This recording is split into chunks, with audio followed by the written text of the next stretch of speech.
на західних кордонах із Росією.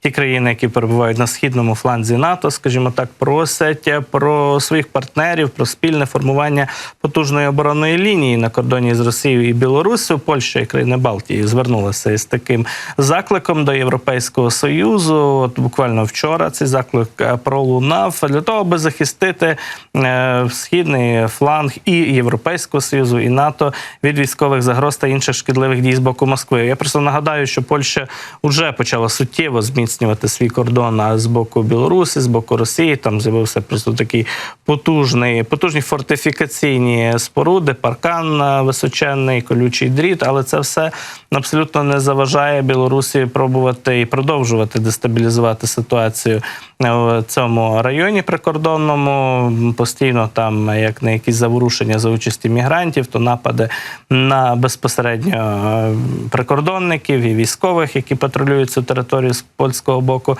Ну і от зараз бачимо, що із Варшави та інших столиць Балтійських вже країн звернулися листом до голови Ради Європейського Союзу стосовно обговорення на саміті у Брюсселі питання додаткового захисту країн Балтії, Естонії, Литви і Латвії, а також Польщі, і захисту, власне, з боку прикордонних територій, і саме спорудження додаткових укріплень і оборонної лінії, навіть фактично повноцінної оборонної лінії на тих територіях, які межують з Білоруссю і Росією. Йде мова, власне, про захист 450-мільйонного населення всього Європейського Союзу, як це мотивують, власне, і обґрунтовують автори цього листа, урядовці вже згаданих держав, і про створення системи оборонної інфраструктури вздовж зовнішнього кордону ЄС з Росією та Білоруссю. Все це відповідає гострій і нагальній потребі убезпечити ЄС від військових і гібридних загроз, як повідомляють, власне, автори цього звернення.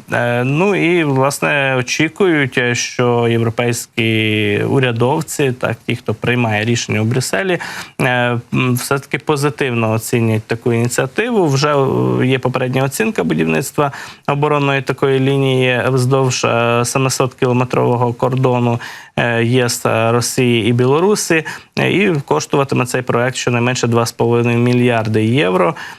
Мають, власне, зараз знайти кошти на цей проект, аби його реалізувати, європейські урядовці, але ініціатива вже, скажімо так, озвучена, проартикульована, описана, і процес, по суті, може бути запущено найближчим часом. Ми вже бачимо, від Росії вже рови з крокодилами буквально будують або прагнуть збудувати поляки, країни Балтії, народи Балтії, для того, аби жодних загроз, убезпечитися від загроз, від прориву танками і іншими, скажімо так, російськими підрозділами на кордонах між цими країнами і Росією. Бояться і цілком логічно, обґрунтовано остерігаються такої воєнної мілітарної інвазії, вторгнення на свої території країни Балтії та Польща.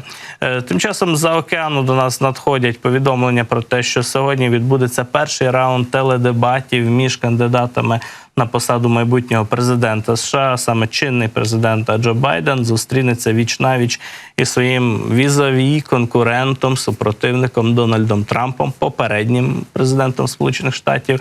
Обличчя відомі, дебати ми між Байденом і Трампом вже бачили, і бачили не раз, але тепер обоє кандидатів, що називається, стали зрілішими, більш віковими, більш досвідченими, зрештою.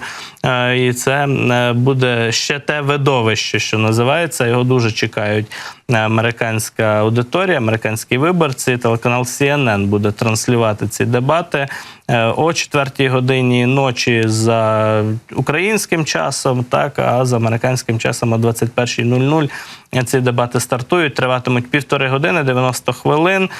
І вперше в історії виборів США теледебати відбудуться ще до національних партійних з'їздів, тобто до офіційного висунення кандидатів на виборах. Трамп ще офіційно не висунутий, але вже зрозуміло з обома кандидатами, що саме от вони будуть між собою боротися за посаду президента. президента. На вимогу Трампа опоненти не матимуть на цих дебатах жодних записів, лише чисті аркуші паперу і ручки. Ну, Трамп все ж таки звинувачує Байдена в тому, що в нього проблеми з пам'яттю, з когнітивними здібностями, і от прагне в такий спосіб, нібито без шпаргалок, поставити Байдена в незручне становище і довести, що той не відповідає за критеріями, скажімо так, стану здоров'я, високим вимогам посади президента Сполучених Штатів. Побачимо, власне, як складуться ці дебати, ну, але наразі це головне телешоу Сполучених Штатів цього тижня. Я думаю, на тривалий час в майбутньому, от кілька тижнів після цих дебатів, будуть продовжуватися різноманітні реакції, аналітичні, скажімо так, процеси, і побачимо, як вплинуть, зрештою, ці дебати, ця зустріч безпосередньо на рівень підтримки виборцями обох кандидатів. Америка суттєво поляризована зараз перед цими виборами, ну і здається, що непримиренними є прихильники одного чи іншого кандидата. Поміж собою вони в поглядах зійтися і в емоціях аж ніяк не можуть.